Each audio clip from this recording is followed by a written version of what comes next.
You're listening to Life, Death, and the Law, presented by Deason, Garner, and Hansen, the law firm that has been voted Yuma's best 6 years in a row. Welcome back to Life, Death, and the Law. I'm attorney Adam Hansen, and I'm here with Shawn Garner. We've got Tom Sparks.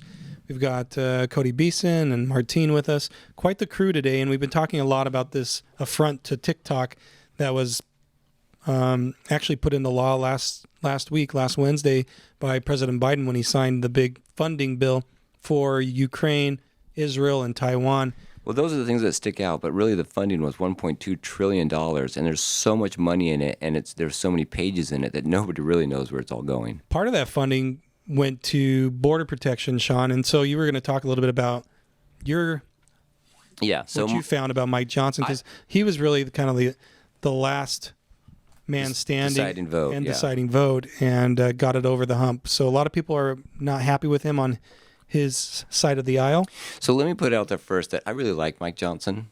I think he is the adult in the room most of the time. He sees things very clearly. He doesn't mince words. He doesn't dodge questions. He addresses them face on, and then he makes a judgment based on, the alternatives that he has available. Thomas Sowell, what's his famous saying here, Thomas? There are no solutions, only trade-offs. Right. And Mike Johnson understands that there are only trade-offs. So he needs to get something good done in the government, and he might make some concessions while doing that. But his something good comes by way of upping Homeland Security and the border protection. And let's read through what money went through to go towards Homeland Security and border protection, and why was it necessary, and are we using it effectively? So let me just read through here. $62 billion was in discretionary resources for Homeland Security, and the most contentious of that was $59 billion for non-defense programs, and so we're Homeland Security. $62 billion, 59 of it is discretionary, and it's going to be non-defense. Homeland Security, yet non-defense. If you can reconcile that conundrum, then... Is that how we pay for hotel rooms and private flights and buses? And it's exactly that.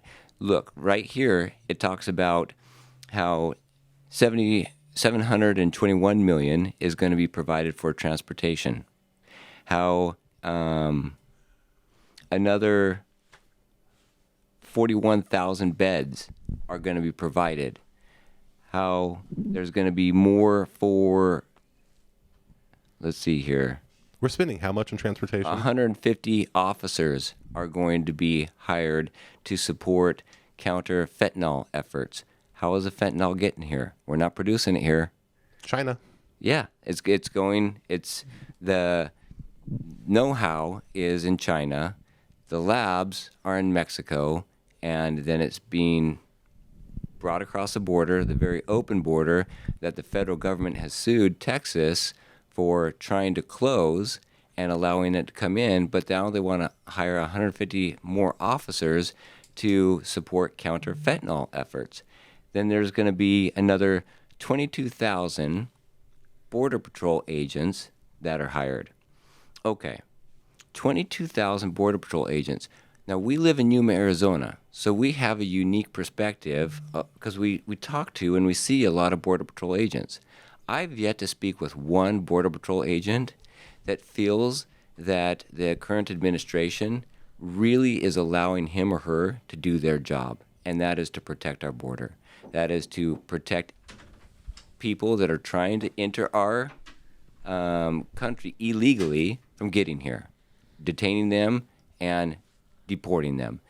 And so we're going to have 22,000 more of these individuals that are really just discouraged that the administration is hiring them to essentially be babysitters and secretaries. And what I mean by that is they're bringing them over to take care of the individuals that come over here and do their paperwork to make sure that they get their amnesty papers in properly so they can sit for this court trial that's never going to occur, or if it does occur, or this court date that when it does occur, no one's going to show up to.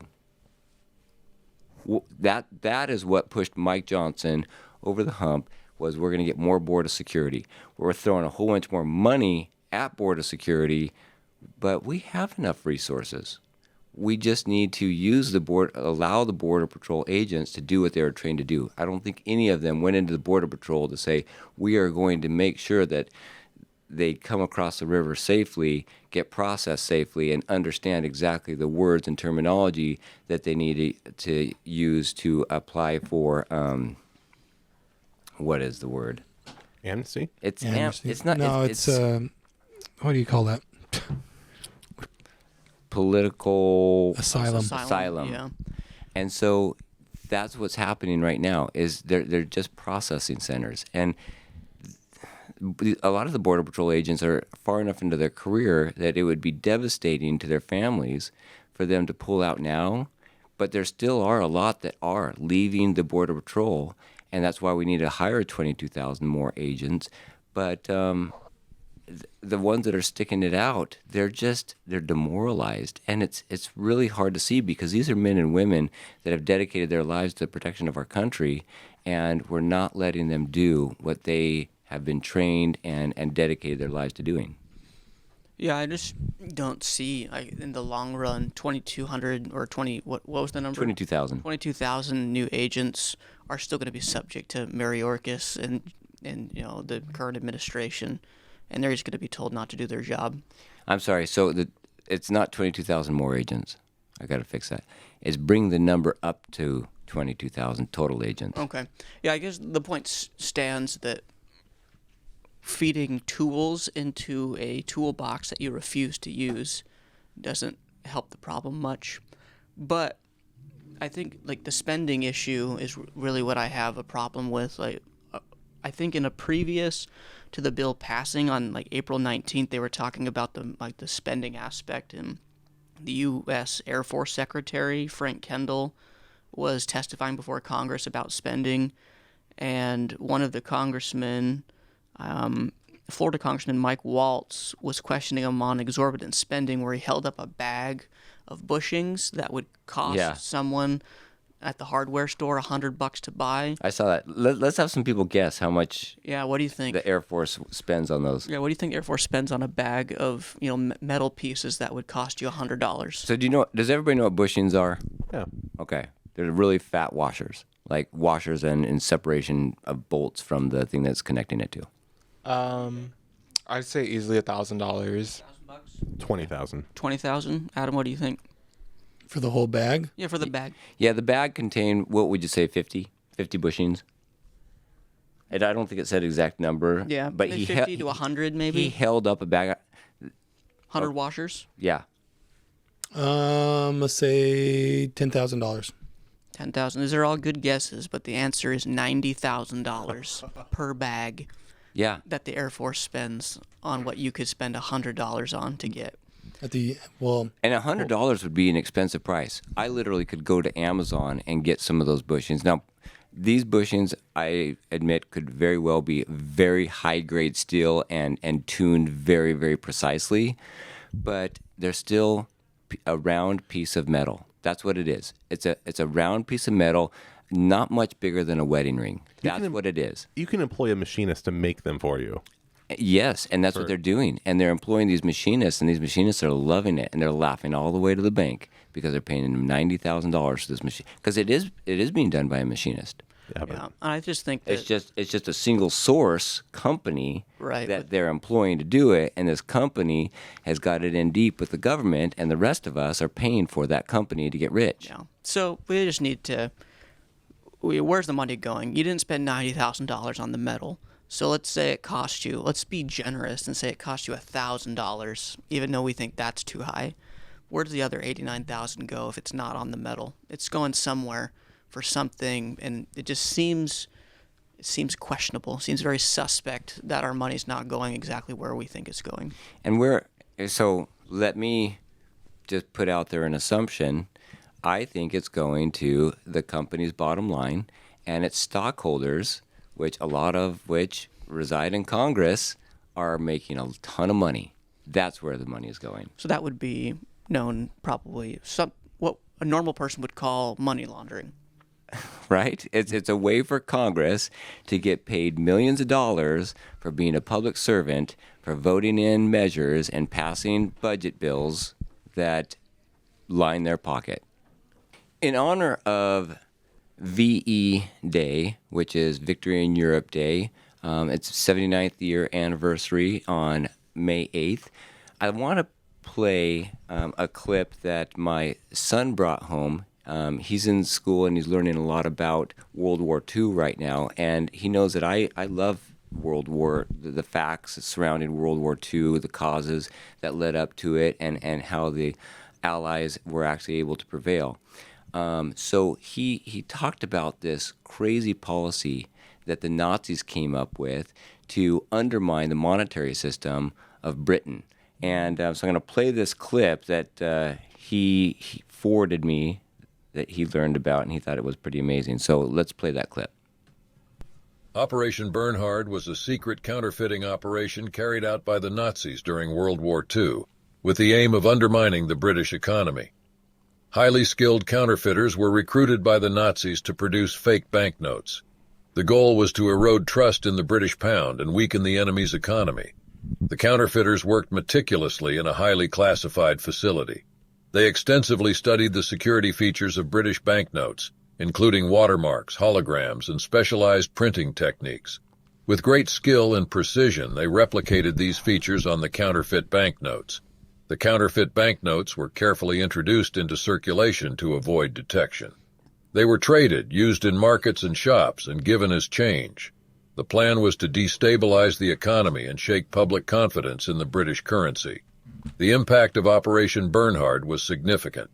The counterfeit banknotes were increasingly circulated, drawing the attention of British authorities. An extensive investigation was launched to trace the source of the fake banknotes and expose the masterminds behind the operation. Eventually, the secret facility was uncovered and the counterfeiters were arrested. Although Operation Bernhard was ultimately halted, it had substantial consequences. It resulted in a loss of trust in the British pound and caused economic turbulence.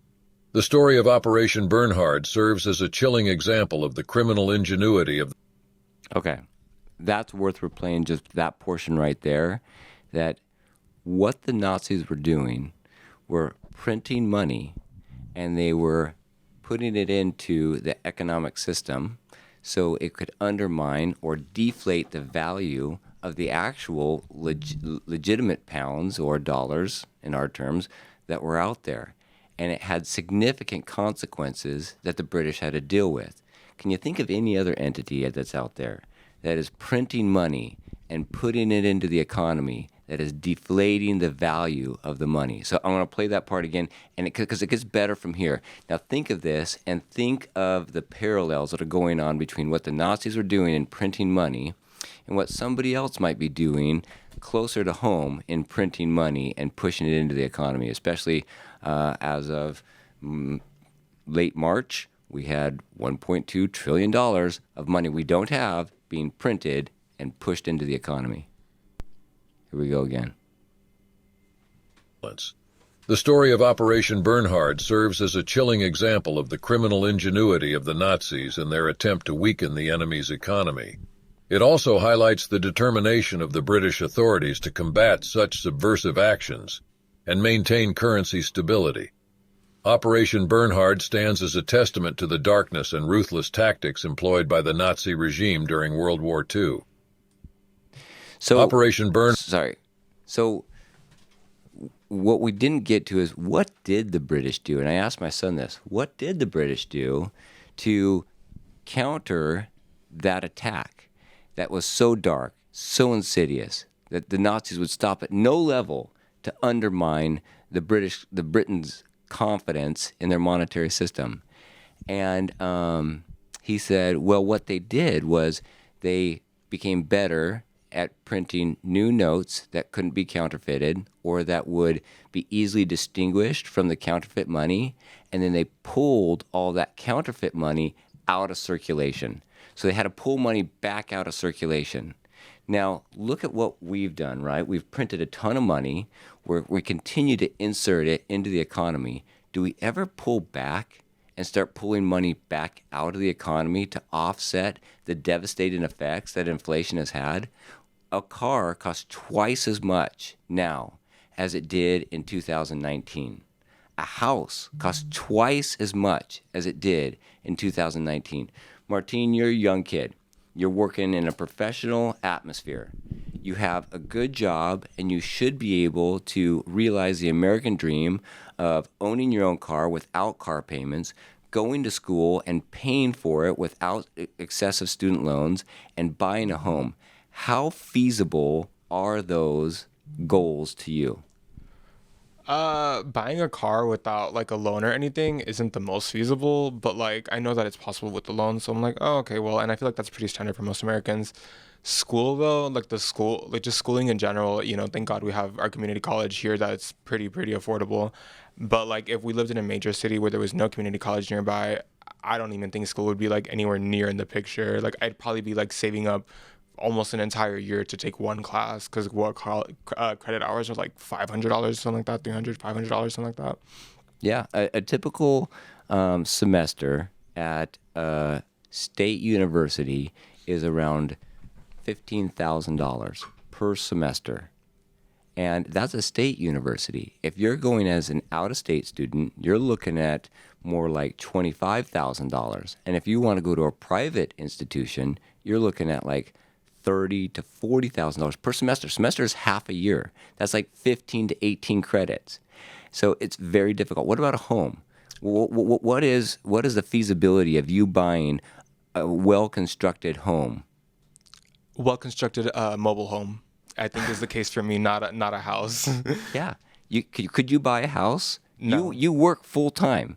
You're a highly successful, highly skilled professional, and the feasibility of you buying a home and living the American dream because of what has occurred with inflation, would you agree that is probably nearly out of reach?